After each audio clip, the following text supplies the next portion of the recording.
आप सबों को मेरा सलाम। उम्मीद है कि आप सब खैरियत से होंगे। अल्लाह आप सबों को खुश रखे। आइए आज हम जानते हैं कि औरतों का अपर लिप्स और आईब्रोज़ के बाल बनवाना कैसा है। प्यारे नबी सल्लल्लाहु अलैहि वसल्लम ने आईब्रोज़ बनवाने वालियों पर ये जान लीजिए कि उन्होंने आईब्रोज़ बनवाने वालियों पर लानत फरमाई है।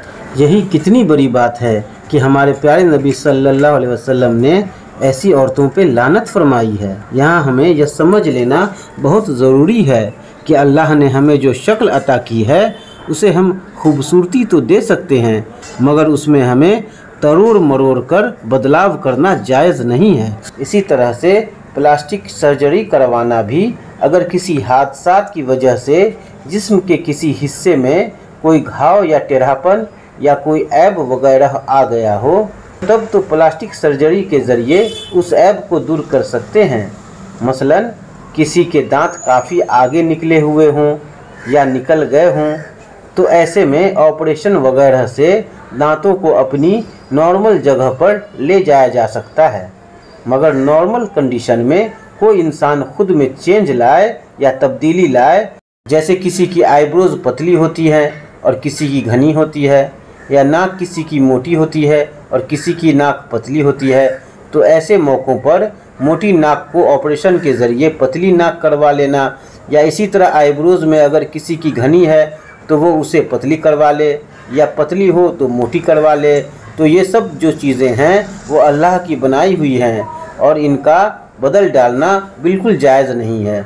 कुरान में खुद हक़ ताला शानहू का इरशाद है कि शैतान ने यह कसम खाई थी कि अल्लाह, मैं तेरे बंदों को इतना गुमराह करूँगा कि वो तेरी बनाई हुई चीज़ को बदलेंगे, जैसे ये अल्लाह के बनाए हुए चेहरों पर राज़ी नहीं होंगे। तो ऐसी बातें ज़्यादातर गैर मुस्लिमों की तरफ से हम तक पहुँच रही हैं और हम में से कुछ लोग आँख मूंद कर उस पर अमल करने लगते हैं और इतनी ज़हमत भी नहीं उठाते ये मालूम करने की कि ये काम जायज़ है या हराम है। इसलिए जान लीजिए कि इन सब चीज़ों की इस्लाम बिल्कुल इजाज़त नहीं देता और ये सब हराम है। अल्लाह ने आपको जैसा चेहरा दिया है उसी पे राज़ी रहिए। हाँ, बाहरी तौर पर साफ़ सुथरा रखिए या थोड़ी बहुत पाउडर वगैरह लगा लीजिए, तो ये सब अलग बात है, इतना कर सकते हैं। मगर जैसे नाक का ऑपरेशन करवा कर पतला नाक करवा लेना या इसी तरह की बातें बिल्कुल दुरुस्त नहीं है। हम देखते हैं कि उम्र के साथ साथ चेहरे पर झुर्रियाँ भी आने लगती हैं, तो ये भी कुदरती चीज़ है और उसमें भी तब्दीली नहीं कर सकते। साथ ही बुढ़ापे में बाल जो सफ़ेद हो जाते हैं उसे भी बिल्कुल ही काला करवा लेना ये भी दुरुस्त नहीं है।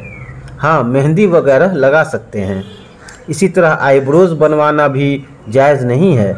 मगर अगर किसी का आईब्रो बहुत ही ज़्यादा भद्दा किस्म का हो, जो कि आमतौर पर शायद ही देखने को मिले, यानी कुदरती तौर पर अलग ही तरह से हो, तो ऐसे मौक़ों पर थोड़ी बहुत गुंजाइश हो सकती है कि उसमें कुछ तब्दीली ले आई जाए ताकि उस एबनॉर्मल लुक से नॉर्मल लुक मिल जाए।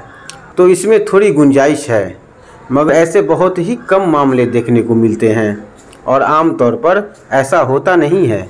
तो ख़वातीन को यह समझना चाहिए कि अल्लाह ने जैसा हमें बनाया है उसी में हमारी खूबसूरती छुपी हुई है और बाकी सब हमारा भ्रम होता है, बल्कि इससे हमारा चेहरा और ज़्यादा बिगड़ ही जाता है। खूबसूरत होना तो दूर की बात है।